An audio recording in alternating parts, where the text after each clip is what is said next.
საღამო მშვიდობის ეთერშია მთავარი საინფორმაციო გამოშვება. მე ნინო სალუქვაძე ვარ, ვაჯამებთ დღის მთავარ სიახლეებს. სახელმწიფო დიუშენის კუნთოვანი დისტროფიის სამკურნალო პრეპარატს შეიძენს. მოლაპარაკებები იტალიურ კომპანიასთან წარმატებით დასრულდა. ჯივინოსტატი მალე იშვიათი დაავადების მართვის სახელმწიფო პროგრამაში ოფიციალურად შევა. მედიკამენტს უკვე აქვს ევროპული და ბრიტანული მარეგულირებლების მხარდაჭერა. პარალელურად მოლაპარაკებები გრძელდება საქართველოში კიდევ ერთი მედიკამენტის შემოტანის თაობაზეც. სიახლეების შესახებ დღეს ჯანდაცვის მინისტრის ბრიფინგზე გახდა ცნობილი.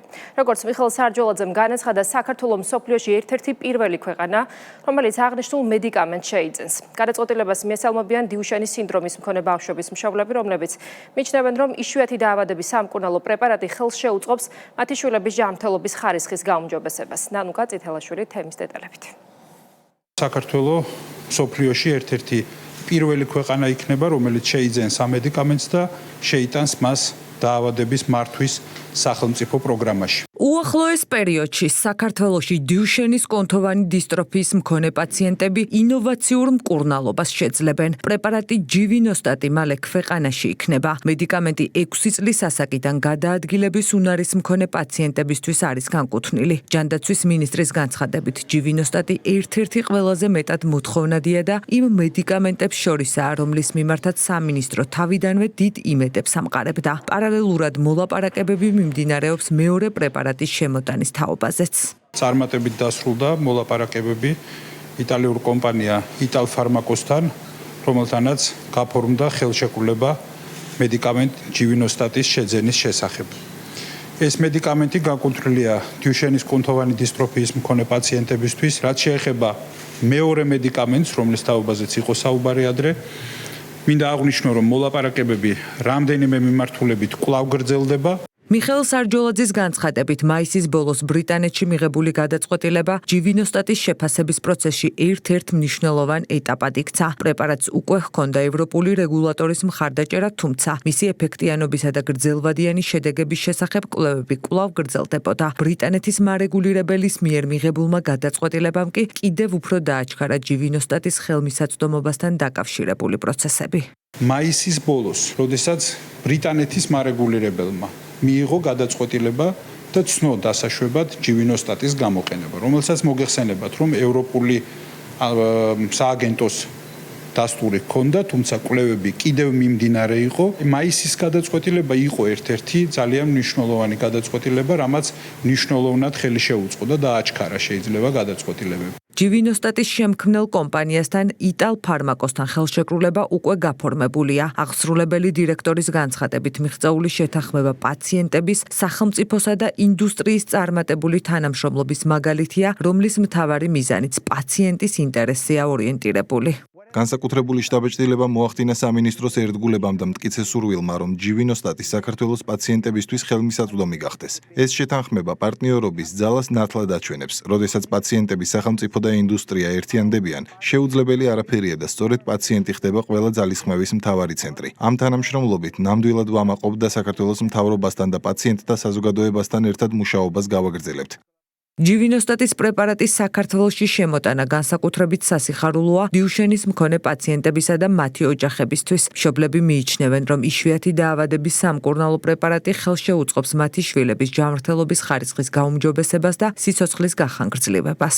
ამ პროცესში ჩვენ ჩართული ვიყავით, სამინისტრო ყოველ კვირაში გვაწვდიდა ინფორმაციას. აქ იმის დიფერენციაცია, რომელ ბავშვზე მიდის, რომელი წამალი მიდის, ახლა ამ კუთხითაც არ არის სწორი, იმიტომ რომ ეს მაინც ყველას ერთობლივი გამარჯვება. ამ ყველას უხარია. ჩვენ ერთი გამარჯვება მივიღეთ დღეს, მაგრამ მეორე უფრო მნიშვნელოვანი გამარჯვება გვაქვს მოსაპოვებელი.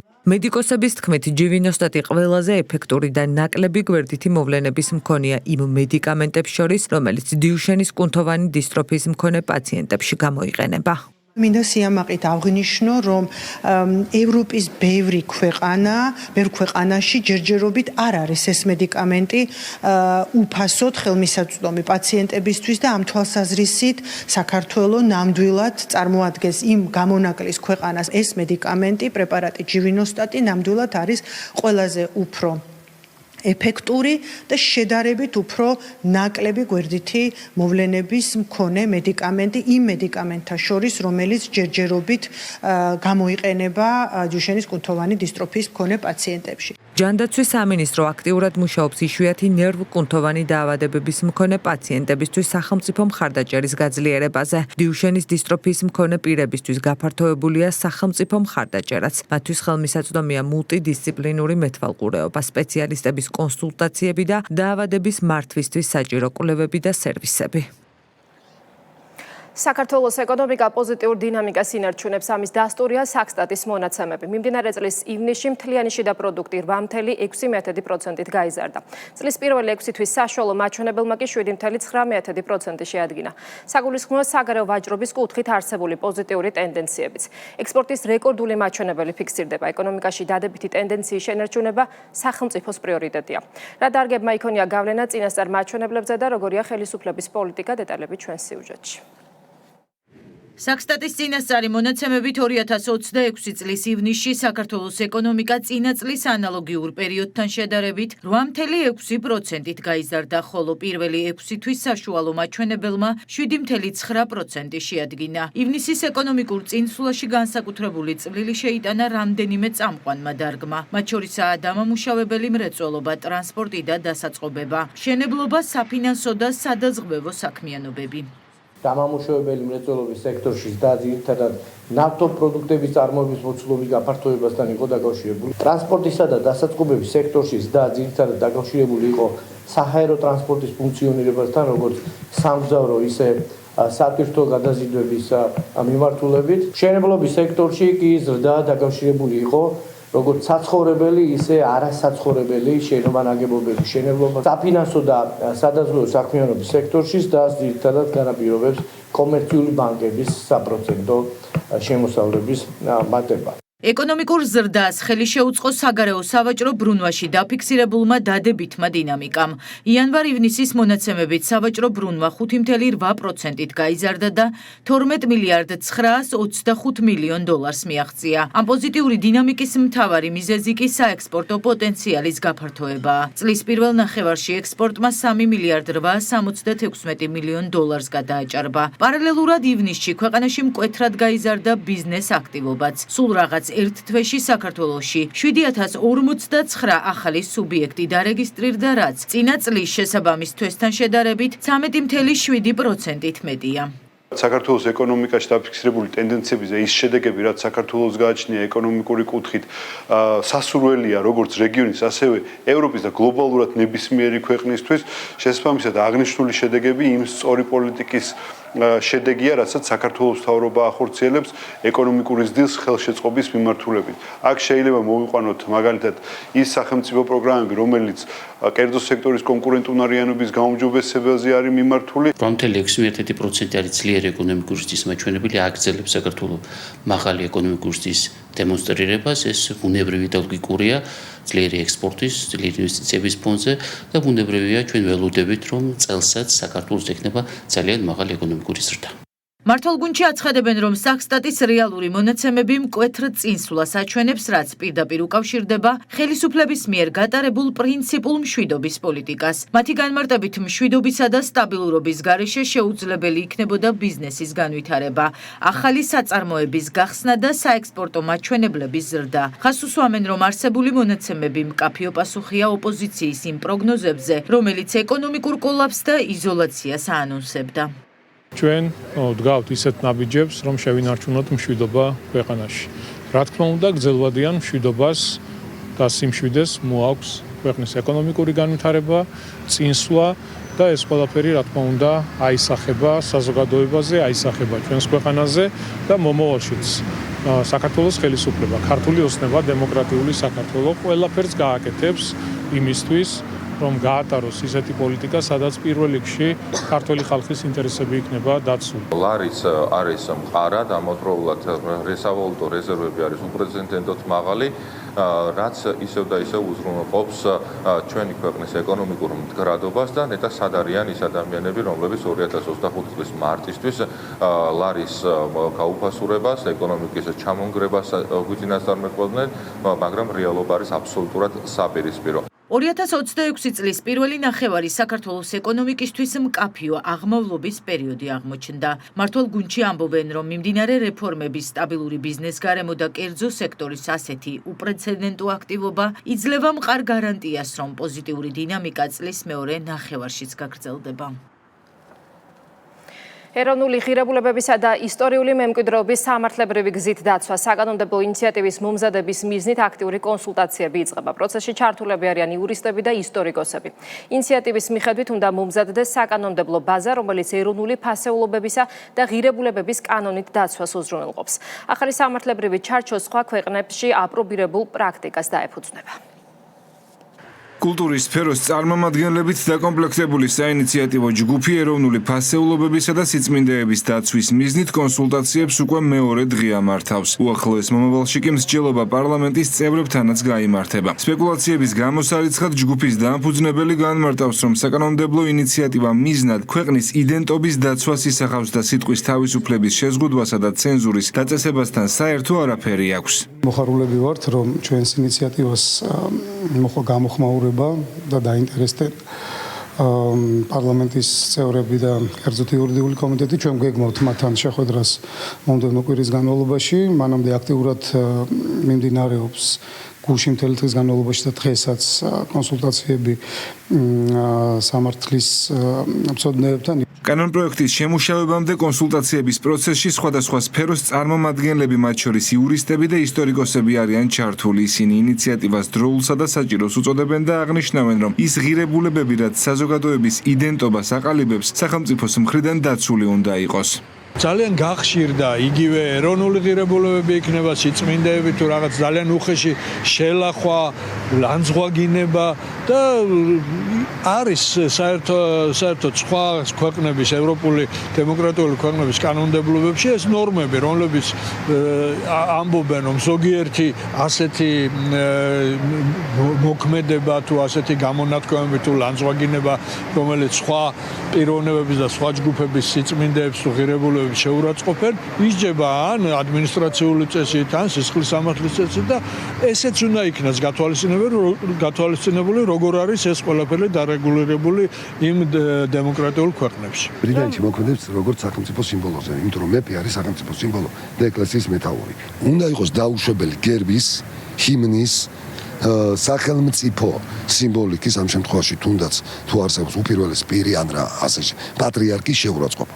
ეროვნული სიმბოლოების, რელიგიის და ეროვნული ღირებულებების დაცვას არაერთი დემოკრატიული სახელმწიფო საკანონმდებლო მექანიზმებით უზრუნველყოფს. მაგალითისთვის პოლონეთში რელიგიის დაცვის საკითხი სისხლის სამართლის კოდექსით რეგულირდება და ჯარიმას თავისუფლების შეზღუდვას ან აღკვეთას მოიცავს. მსგავსია ვითარება გერმანიასა და ავსტრიაშიც, სადაც რელიგიური სწავლებების შეურაცხყოფა დამცირება, ასევე რელიგიური მრწამსის, რელიგიური გაერთიანებებისა და მსოფლმხედველობრივი გაერთიანებების შეურაცხყოფა ჯარიმას ან თავისუფლების აღკვეთას ექვემდებარება. გარდა ამისა, გერმანული სახელმწიფო მიიჩნევს, რომ რელიგიის შეურაცხყოფა მოსახლეობაში შფოთს იწვევს. კანონმდებლობით კი საზოგადოებრივი უსაფრთხოების დაცვა ხდება. შეურაცხყოფელი განცხადებებისგან კანონმდებლობა იცავს დიდი ბრიტანეთის, ბელგიის, შვედეთის, ესპანეთის და ნიდერლანდების მონარქებსაც, რადგან სახელმწიფოს სიმბოლოება დაიდენტიფიცირებს. ნაციონალურ მოძრაობაში ეროვნული ღირებულებების დაცვის მიზნით საკანონმდებლო რეგულაციების ინიცირებას აკრიტიკებენ, მეტიც საკითხზე კონსულტაციებს მასკარადს უწოდებენ. სიწმინდეების დაცვას და კულტურული მემკვიდრეობის დაცვას და ნებისმიერი ღირებულების დაცვას სჭირდება პირველად უფრო გააზრებული და მათ შორის თანამდებობრივი სახელმწიფო პოლიტიკა და არა ეს მასკარადი, რომელსაც ხედავთ. მმართველ გუნდში ინიციატივას მიესალმებიან და კონსულტაციების პროცესში ჩართვის მზაობას გამოხატავენ. დაუჭერენ თუ არა მხარს კონკრეტულ ინიციატივას შეხვედრისა და შიდა მსჯელობის შემდეგ გადაწყდება. როგორც სახელმწიფო პარტიაში განმარტავენ, წლების განმავლობაში ქვეყნის ტრადიციებზე, რელიგიაზე და ღირებულებებზე აქტიური შეტევა ხორციელდება, რის უკანაც უცხოური გავლენები და ფინანსები დგას.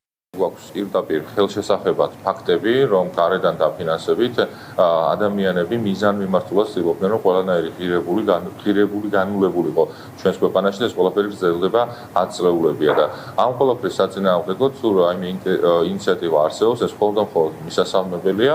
ამავდროულად ვნახავთ რა შინაარს, როგორიც არის შემდეგ უკვე შესაძლებელი გახდება ჩვენს გუნდში ამ საკითხის განხილვა. კამპანიურად ესხმიან თავს ქართულ სიწმინდეებს, ქართულ ეკლესიას და ავტორიტეტებს, ისტორიულ ავტორიტეტებს დღის წესრიგში დადგა ის რომ საქართველოს მთავრობამ გარკვეული ტიპის რეაქცია უნდა გააკეთოს ამაზე, სამართლებრივი ბაზა უნდა მოწესრიგდეს და ჰარმონიზაცია უნდა მოხდეს ევროპულ წამყვან ევროპულ სახელმწიფოებთან, მაგალითად დიდ ბრიტანეთში ეს სამართლებრივი ბაზა არის მსგავსად მოწესრიგებული, აქედან გამომდინარე, რა თქმა უნდა, დარწმუნებულია, რომ საქართველოშიც წარმატებით იმუშავებს ისე როგორც ბრიტანეთში.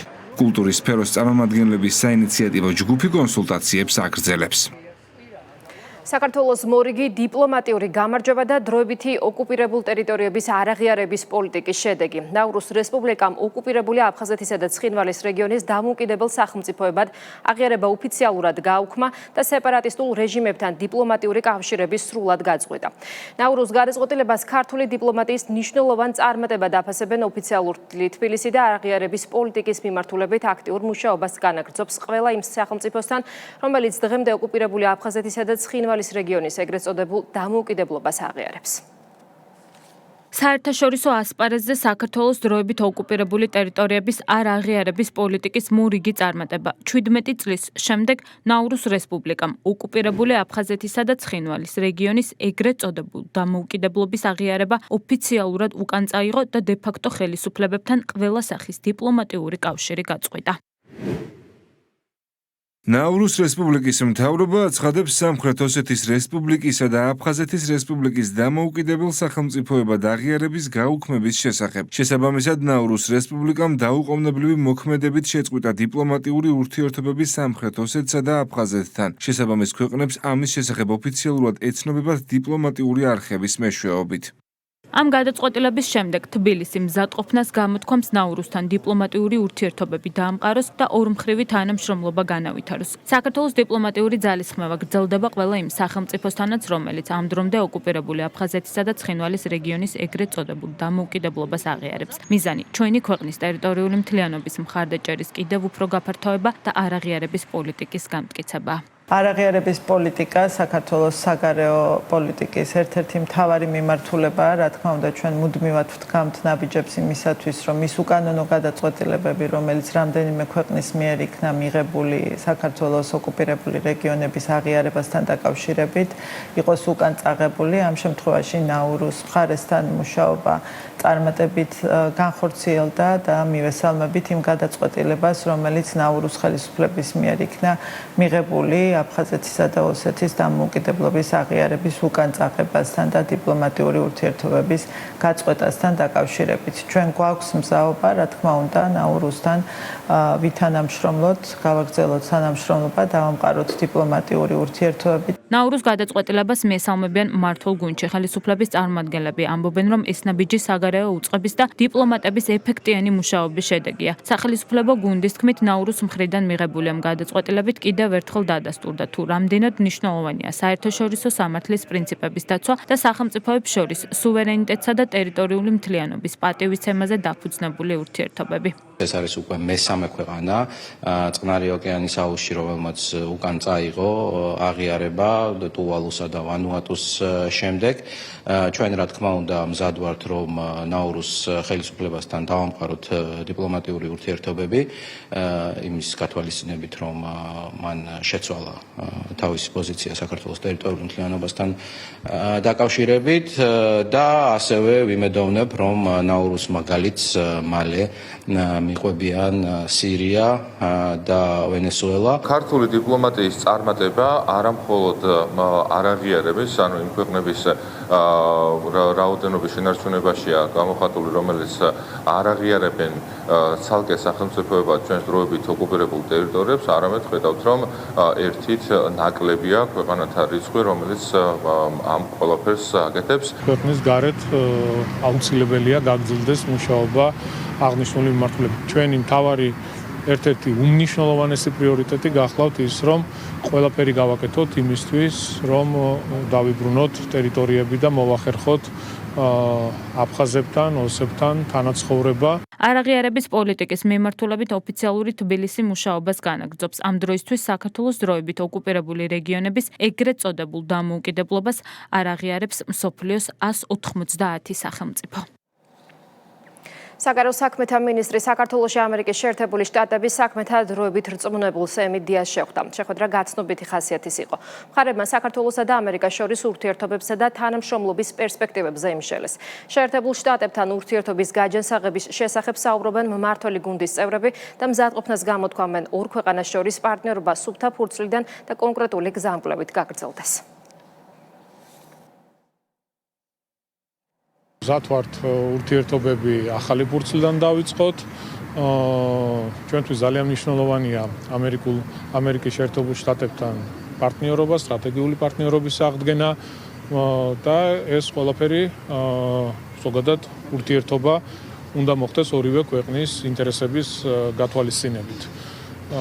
არაერთხელ გავაკეთეთ განცხადება, რომ ის არასამართლიანი დამოკიდებულება რაც ბაიდენის ადმინისტრაციის მხრიდან იყო ჩვენთვის კატეგორიულად მიუღებელია და დღევანდელ ადმინისტრაციას შესწევს უნარი, რომ ეს ძალიან მარტივად გამოასწოროს ყველაფერს. ჩვენ ვართ მთელი ოპტიმიზმით განწყობილები, ამავდროულად ყველაფერს ვაკეთებთ იმისათვის, რომ ნებისმიერ ფორმატში განხილვის შედეგად რეალურ სტრატეგიულ პარტნიორობას მივახციოთ ამერიკის შეერთებულ შტატებთან, რასაც რა თქმა უნდა თავისი როლი აქვს ელჩს, როგორც ქვეყნის წარმომადგენელს და მნიშვნელოვანია, რომ არა თუ მოვალეობის შემსრულებელი, არამედ ელჩი იყოს დანიშნული ამერიკის შეერთებული შტატების და საქართველოში. ჩვენი ამოცანაა, რომ ჩვენ ღია ვართ ამ ურთიერთობისთვის, ღია ვართ ყველა საკითხის გასახილველად და ორმხრივი ინტერესების დასაბალანსებლად.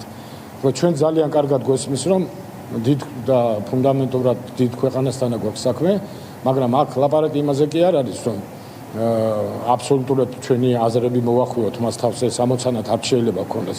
აქ არის ლაპარაკი იმაზე, რომ ჩვენ დიდ პარტნიორს გავაგებინოთ, თუნდაც ის მინიმალური სტანდარტები, რომელიც ჩვენ გადარჩენას ეხება.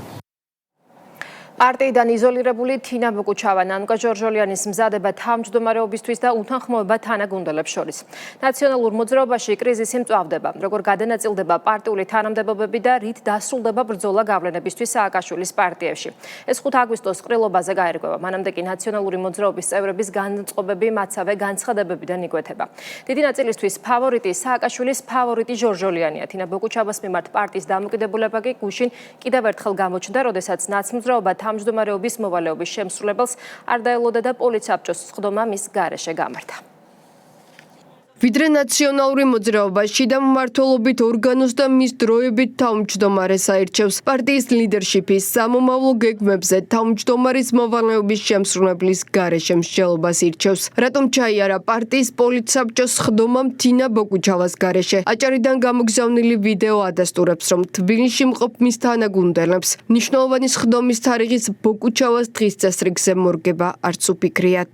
ერთი კვირით ოჯახთან ერთად გასული ვარ ქალაქიდან. აღნიშნული შესახებ ჯერ კიდევ 2-3 კვირის წინ ვაცნობე პარტიის გენერალურ მდივანს, შესაბამისად გუშინდელი პოლიტიკური საბჭოს სხდომის ორგანიზატორები ინფორმირებული იყვნენ ამის შესახებ. რატომ იჩქარეს პოლიტიკური საბჭოს სხდომის ჩანიშვნა და შემდგომ ყრილობის ჩანიშვნა, ეს ამ კითხვის ადრესატები ჩემი აზრით თავადეს ადამიანები უნდა იყვნენ. კითხვის ადრესატები ამბობენ, რომ პოლიტიკური საბჭოს სხდომის თარიღის შესახებ თინა ბოკუჩავა საჯარო წყაროებიდან ინფორმირებული იყო, თუმცა ვერ ჩამოვიდა. ეს კი იმ ფონზე, როდესაც ნაციონალური მოძრაობის წევრების თქმით, რეგიონებიდან სხდომას მათი არაერთი თანაგუნდელი ესწრებოდა. პარტიას რა უნდა გაითვალისწინებინა? მე ზუგდიდში ვიყავი.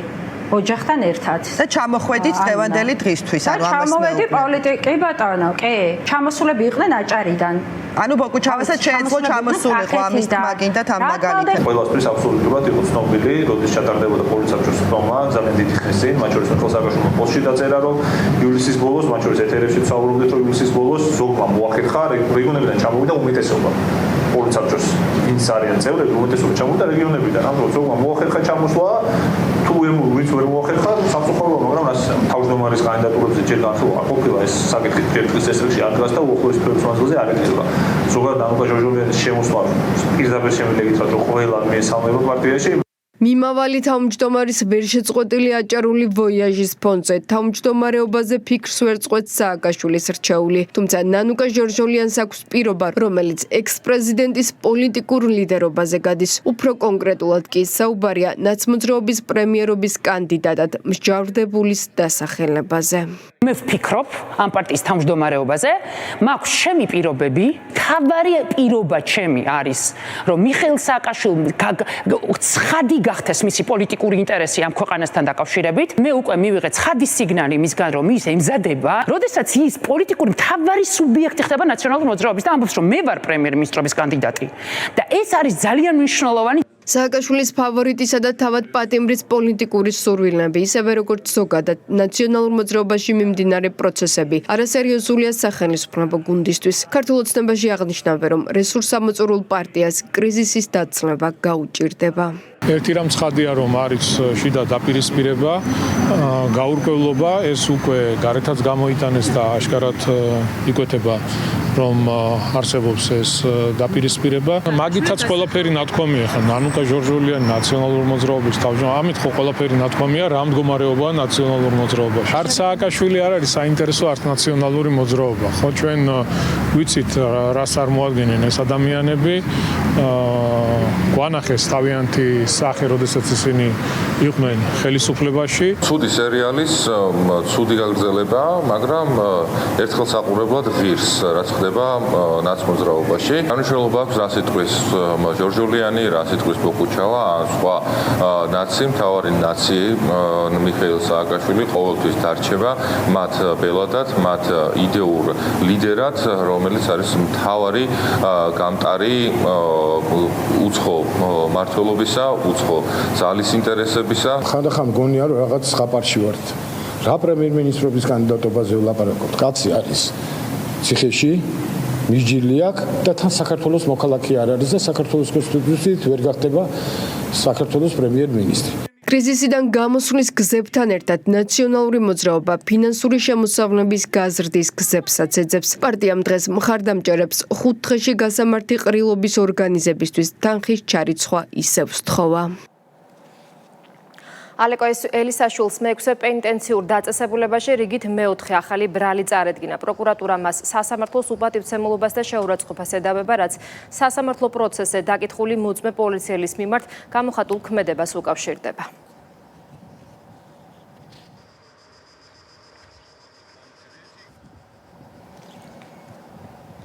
სიძულვილის ენის გამოყენების ღირსების შელახვისა და შეურაცხყოფის ფაქტებზე ადმინისტრაციული საქმეების სამართალწარმოება გრძელდება. დღეს თბილისის საქალაქო სასამართლომ დავით ფირცხალავას საქმე განიხილა. მან შეურაცხყოფა მიაყენა ირაკლი ზარქუას. მოსამართლემ ფირცხალავას სამართალდამღობა ცნოდა ჯარიმის სახით 4000 ლარის ოდენობით ჯარიმის გადახდა დააკისრა.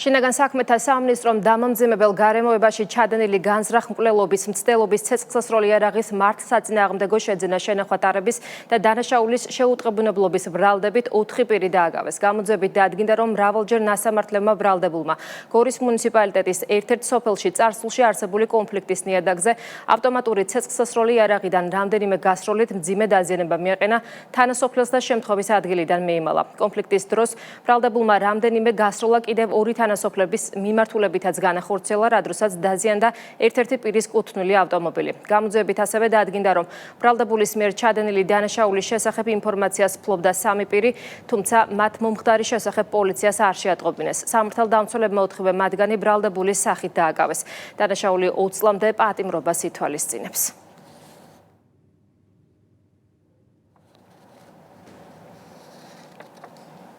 იწვავა მიგრაციული კრიზისი ევროპაში. ესპანეთის საზღვარზე ბოლო 24 საათის განმავლობაში მაროკოდან 49000 მიგრანტი შეიჭრა. საზღვრის გადაკვეთის მცდელობა 19 ადამიანის სიცოცხლე ემსხვერპლა. მიგრანტების მასშტაბური ნაკადის გამო სეუტაში ჰუმანიტარული კრიზისი და უკონტროლო ვითარებაა. თუმცა შექმნილი ვითარების მიუხედავად მადრიდმა საგანგებო მდგომარეობის შესახებ ადგილობრივი ხელისუფლების მოთხოვნა არ დააკმაყოფილა. ესპანეთთან სასაზღვრო კონტროლი გაამკაცრა საფრანგეთმა, იტალია კი მადრიდისთვის შენგენის ზონის დახურვას ითხოვს. ესპანეთში მიგრაციის საკითხზე დაძაბულობა მას შემდეგ გაიზარდა, რაც სანჩესის მთავრობამ არალეგალურად მყოფ მიგრანტებს ქვეყანაში ლეგალური სტატუსის მიღებისა და დარჩენის შესაძლებლობა მისცა. დეტალები ნახეთ ქეთი მამრიგისვილის სიუჟეტში.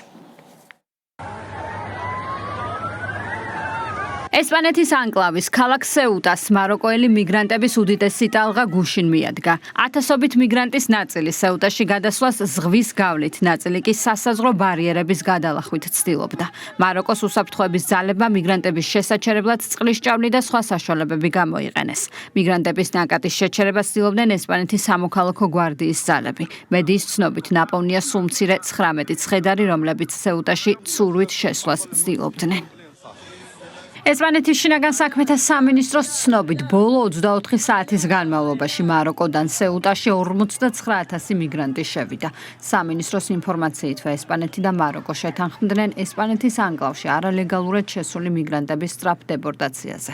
სეუტაში ჩავიდა ესპანეთის პრემიერ-მინისტრი, რომელსაც ადგილობრივები აქციით დახვდნენ და სასაზღვრო კონტროლის გამკაცრება მოსთხოვეს. პედრო სანჩესი აცხადებს, რომ ხელისუფლება ყველა ზომას მიიღებს უსაფრთხოების უზრუნველსაყოფად. სეუტაში შექმნილი ვითარება მოულოდნელია მიგრანტების დაბრუნება, რაც შეიძლება მალე უნდა მოხდეს. ჩვენ მაროკოს ხელისუფლებასთან ვისაუბრეთ, ისინი მზად არიან ითანამშრომლონ, რათა ხელი შეუწყონ თავიანთი მოქალაქეების სამშობლოში დაბრუნებას და ეს პროცესი დასრულდეს. შესაძლოა საჭირო იყოს კანონის გარკვეული დებულებების შეცვლა, რათა საზღვარზე დაბრუნების პროცედურები მაქსიმალურად ეფექტიანად განხორციელდეს. ესპანეთში მიგრაციული ტალღის შემდეგ განგაშია ევროპაში. სეუტში გადაღებულ კადრებს შოკის მომგვრელად აფასებს იტალიის პრემიერ-მინისტრი და არალეგალური მიგრაციისგან გამოწვეულ საგანგაშო საფრთხეებზე საუბრობს. ჯორჯია მელონის თქმით, რომ მზად არის ესპანეთთან შენგენის ზონის მოქმედების შეჩერებას მხარი დაუჭიროს. კონსულტაცია გავიარე შინაგან საქმეთა მინისტრთან მატეო პიანტედოზისთან. იტალია პროცესს გვერდიდან არ ადევნებს თვალს. მზად ვართ საზღვრებისა და ჩვენი მოქალაქეების დასაცავად საგანგებო ზომებსაც კი მივმართოთ, მათ შორის ესპანეთთან შენგენის ზონის მოქმედების შეჩერებას.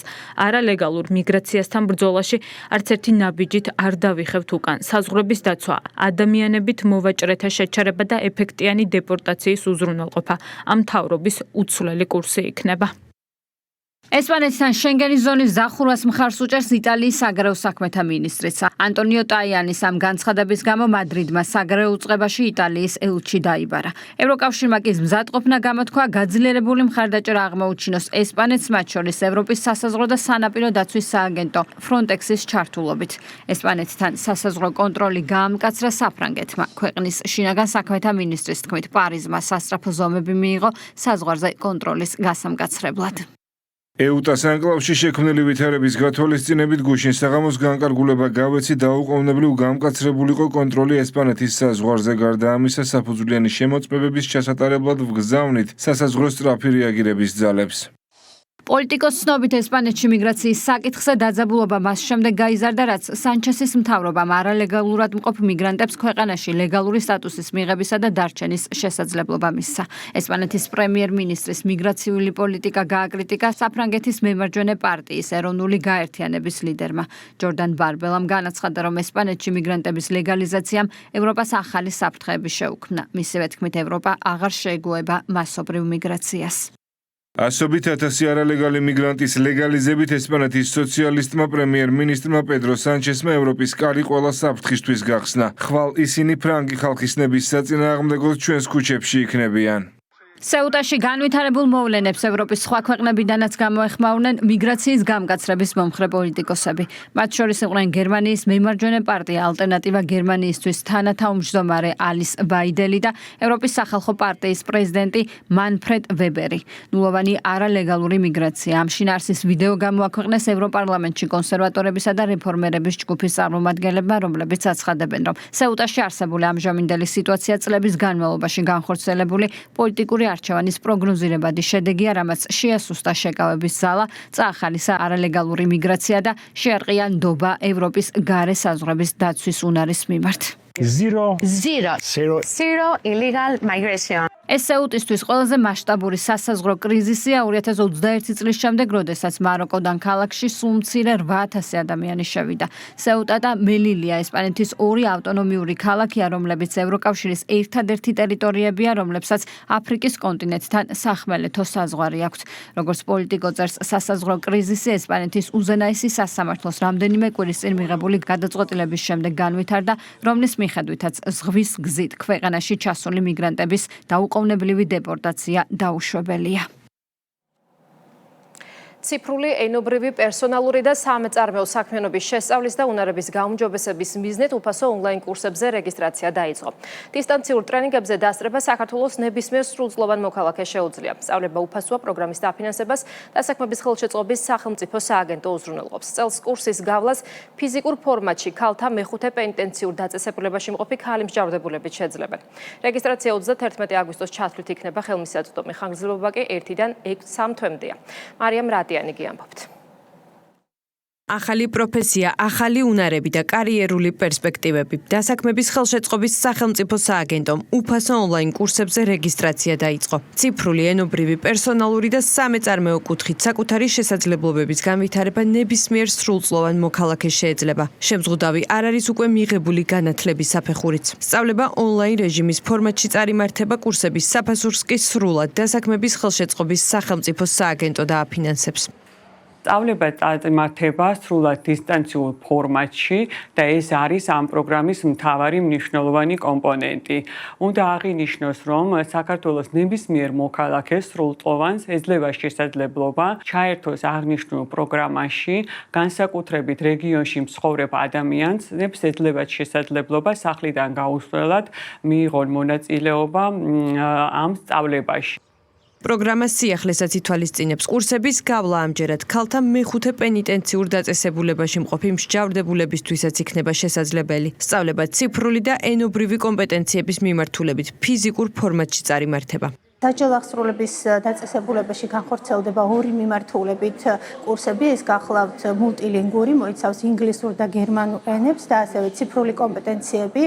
ჩვენ წინასწარ ჩავატარეთ სააგენტოს კარიერული კონსულტანტების მიერ გასაუბრება მათთან და მათი შეფასებით, უნარების შეფასებით, სურვილის გათვალისწინებით და ასევე შრომის ბაზის მოთხოვნების გათვალისწინებით შეირჩა აღნიშნული კურსები. პროგრამის ფარგლებში სწავლებას სხვადასხვა კოლეჯები განახორციელებენ, მათ შორის საქართველოს ბიზნეს აკადემია. საგანმანათლებლო ცენტრი სრულად აღჭურვილია, რომ კურსების გავლის მსურველ მოქალაქეებს ცოდნა დისტანციურ რეჟიმში, მათი ტერიტორიული მდებარეობის მიუხედავად მიაწოდოს. 700-ზე მეტი ადამიანის მომსახურება შეგვიძლია გავწიოთ ამჯერად ამ მიმართულებით. მთავარი არის, რომ არ არის შეზღუდული ასაკობრივად. ნებისმიერი ასაკის ადამიანს მსურველს შეუძლია ამ კურსის გავლა და გარდა ამისა არ მოითხოვება რაიმე ტიპის განათლების საფეხურის უკვე დასრულება. პირველადი ონლაინ რეგისტრაცია მოქალაქეებს 31 აგვისტოს ჩათვლით შეეძლებათ, ხოლო ის პირები, ვინც შესარჩევ ეტაპს წარმატებით გადალახავენ, 1-დან 3 თვის ხანგრძლივობის კურსებს გაივლიან. სასწავლო პროცესი მიმდინარე წლის სექტემბრიდან დაიწყება. საპატრულო პოლიციის დეპარტამენტის ავტოპარკი 300-მდე ავტომანქანით განახლდა. ავტომობილები თბილისსა და რეგიონებში გადანაწილდა. ახალი ავტომობილების საპოლიციო საქმიანობას, ეფექტიანობისა და საზოგადოებრივი უსაფრთხოების კიდევ უფრო გაუმჯობესება შეუწყობს ხელს. საპოლიციო საქმიანობის, ეფექტიანობისა და საზოგადოებრივი უსაფრთხოების კიდევ უფრო გაუმჯობესების ხელშეწყობის მიზნით შინაგან საქმეთა სამინისტროს საპატრულო პოლიციის დეპარტამენტის ავტოპარკი განახლდა. უწყების თანამშრომლებს 300-მდე ავტომანქანა გადაეცათ. ავტომობილები თანამედროვე სტანდარტების შესაბამისად არის აღჭურვილი. საპატრულო პოლიციის დეპარტამენტის ავტოპარკი განახლდა 300-მდე ერთეული ახალი ავტომობილით, რომელიც აღჭურვილია თანამედროვე სტანდარტების შესაბამისად, რაც საშუალებას მისცემს სამართალდამცველებს კიდევ უფრო ეფექტურად შეასრულონ მათზე დაკისრებული მოვალეობები. შინაგან საქმეთა სამინისტროს ერთ-ერთ პრიორიტეტად რჩება თანამშრომლების სამუშაო პირობების გაუმჯობესება და ინფრასტრუქტურის განახლება. ავტომობილები თბილისსა და რეგიონებში გადანაწილდა. ახალ ავტოტრანსპორტ შორისაა როგორც მსუბუქი, ასევე მაღალმთიანი რეგიონებისთვის განკუთვნილი მაღალი გამავლობის ავტომობილები. მათ შორის ეკოლოგიურად ეფექტური ჰიბრიდული მოდელები. პატრულ ინსპექტორები ამბობენ, რომ ახალი ტრანსპორტი ყოველდღიურ საპატრულო საქმიანობას კიდევ უფრო გაუმარტივებთ. ახალი ავტომობილები მნიშვნელოვნად გაგვიადვილებს ყოველდღიურ საპატრულო საქმიანობას. განახლებული ავტოპარკი შესაძლებლობას გვაძლევს კიდევ უფრო ეფექტიანად უზრუნველყოთ საზოგადოებრივ უსაფრთხოება. განსაკუთრებით მნიშვნელოვანია მაღალი გამავლობის ავტომობილები, რომლებიც მაღალმთიან ტერიტორიაზე გაგვიადვილებს გადაადგილებას. შინაგან საქმეთა სამინისტრო საპოლიციო საქმიანობის ეფექტიანობის ამაღლებისა და პოლიციელებისთვის უკეთესი კომფორტული სამუშაო პირობების შექმნისთვის სხვადასხვა დანაყოფის მათ შორის საპატრულო პოლიციის დეპარტამენტის ავტოპარკს თანამედროვე საპოლიციო ტრანსპორტით რეგულარულად აახლებს. საპოლიციო ინფრასტრუქტურის განახლების პროცესი მომავალშიც აქტიურად გაგრძელდება. აჭარის ავტონომიური რესპუბლიკის მთავრობის თავმჯდომარის ხელმძღვანელობით მთავრობის ხდომა გაიმართა. ყურადღება გამახვილდა მაღალმთიანი აჭარის განვითარებაზე და მიმდინარე ინფრასტრუქტურულ პროექტებზე. საუბარი შეეხო ტურისტული ლოკაციების და მიმდებარე ტერიტორიების კეთილმოწყობის საკითხებს და მათი კურორტების მიმართულებით დაგეგმილ სამუშაოებს. სურა პატარაძემ საზოგადოებას რამდენიმე ახალი ინიციატივაც გააცნო. მათ შორის კურორტ გოდერძსა და ხულო-თაგოს მიმართულებით ახალი საბაგირო გზების მოწყობის პროექტის შესახებ. ასევე ისაუბრა მიმდინარე ტურიზმის სეზონზე და საერთაშორისო ფრენების გაზრდილ მაჩვენებელზეც. ვიმყოფებოდი მაღალმთიან აჭარაში, მქონდა პირადად შესაძლებლობა მენახა თუ როგორ მიმდინარეობს იქ დაგეგმილი პროექტები. გავმართეთ მიმდინარე თვის განმავლობაში რამოდენიმე შეხვედრა უცხოელ კომპანიებთან, რომლებიც მუშაობენ საბაგირო გზის მოწყობასთან დაკავშირებით. გვინდა პირველ ეტაპზე დავიწყოთ ახალი საბაგირო გზის მოწყობა უშუალოდ უღელტეხილზე და მეორე ასე ვთქვათ საბაგირო გზის მოწყობა ხულო-თაგოს მიმართულებით. ეხლა ხანს ვიმყოფებოდი ბათუმის საერთაშორისო აეროპორტში, იქ ვაკვირდებით მიმდინარე დაგეგმილ ინფრასტრუქტურულ პროექტებს. გაიზარდა საერთაშორისო რეისების ოდენობა 40-45 რეისი სრულდება ყოველდღიურად ბათუმის საერთაშორისო აეროპორტში. წელს უკვე სრულდება ფაქტიურად 3 საბავშვო ბაღი 26-ე, მე-13 და მე-12. მთავრობის ხდომაზე განხილული იქნა ავტონომიური რესპუბლიკის მიმდინარე წლის 6 თვის შესრულება. ზოგადად შესრულების კუთხით მინდა ორ კომპონენტად გამოვყო. პირველი ნაწილი ეს შემოსრულების კუთხის მიმართულება, რომელიც ძალიან კარგი და მნიშვნელოვანია, რომ არსებული გეგმარებით ნაწილში საშემოსავლო გადასახადის პროგნოზი 10%-ით მაღალი შესრულდა და შესაბამისად ვფიქრობ, ყველა ის გამოწვევა და დავალება, რაც იქნა მთავრობის თავმჯდომარის მიერ შესრულებული იქნება. ტურისტული სეზონი, რომელიც აჭარაში ძალიან დიდი წარმატებით დაიწყო, შედის უკვე ძალიან აქტიურ ფაზაში. რა თქმა უნდა, კულტურის სამინისტრო არის ყველა მიმართულებით ჩართული. პროგრამებიდან გამოყოფთი კულტურა მთაში, რომელიც ძალიან მნიშვნელოვანი პროექტია, პროგრამა არის, რომელიც მთელი წლის განმავლობაში გაგრძელდება. კიდევ ერთი მწვანე სივრცე დედაქალაქში ყაზბეგის გამზირზე 52 საჯარო სკოლასთან თანამედროვე სტანდარტების სკვერი მოეწყო. რეკრეაციულ სივრცეში კათოლიკოს პატრიარქის ილია მეორის ხსოვნის პატივსაცემად მემორიალური დაფა განთავსდა, რომელზეც მისივე სიტყვებია ამოტვიფრული. რეაბილიტირებული ტერიტორია ეგრეთ წოდებული პრაღის სკვერს უკავშირდება, სადაც სრულად შეიცვალა საპარკო ინვენტარი და ბავშვთა გასართობის სივრცე. მოსასვენებელი ზონების გაერთიანებით კეთილმოეწყო 5000 კვადრატულ მეტრამდე ფართობის ტერიტორია. პროექტის სრული ღირებულება 800,000 ლარს შეადგენს. ბორენა ონიანი ამბობთ. საბურთალოს რაიონს კიდევ ერთი თანამედროვე ტიპის რეკრეაციული სივრცე შეემატა. სკვერი ყაზბეგის გამზირზე 52 საჯარო სკოლასთან მოეწყო. დაახლოებით 9 ჰექტარ ტერიტორიაზე დამონტაჟდა ყველა შესაბამისი საპარკო ინფრასტრუქტურა, მათ შორის წიგნის ვიზუალის სკამები. მოეწყო გარე განათებისა და სარწყავი ქსელები. სივრცე აღიჭურვა უსაფრთხოების ვიდეო სამეთვალყურეო სისტემით. რეაბილიტირებული პარკი დღეს დედაქალაქის მერმა დაათვალიერა. დაახლოებით 9 ჰექტარ ტერიტორიაზე რამდენიმე სივრცე არის გადაბმული. პროექტის ფარგლებში მოეწყო სასეირნო ბილიკები, გაირგო ახალი ხელმცენარეები, თავისი სარწყავი სისტემებით, განათებული არის, შემოტანილია საპარკე ავეჯი, ინფრასტრუქტურა მთლიანად განახლებული, მოწესრიგებული. პროექტის ფარგლებში განსაკუთრებული ყურადღება გამწვანებას დაეთმო. დაირგო რულონური ბალახი და 450-მდე სახეობის სხვადასხვა ხემცენარე, მათ შორის ზეთისხილის ხე. გარდა ამისა, პარკში განთავსდა საქართველოს კათოლიკოს პატრიარქის ილია მეორის ხსოვნის პატივსაცემად დაფა, სადაც მისივე სიტყვებია ამოტვიფრული. ილია მეორის ხსოვნის პატივსაცემად დაირგო მრავალწლიანი ზეთისხილის ხე და მის გვერდზე დამონტაჟდა დაფა, სადაც მისი დანატოვარი სიტყვები არის ღმერთის სამშობლო ადამიანი და მნიშვნელოვანია ის, რომ სკოლის მიმდებარე ტერიტორიაზე, სადაც ამდენი ბავშვი და მომავალი თაობა დადის.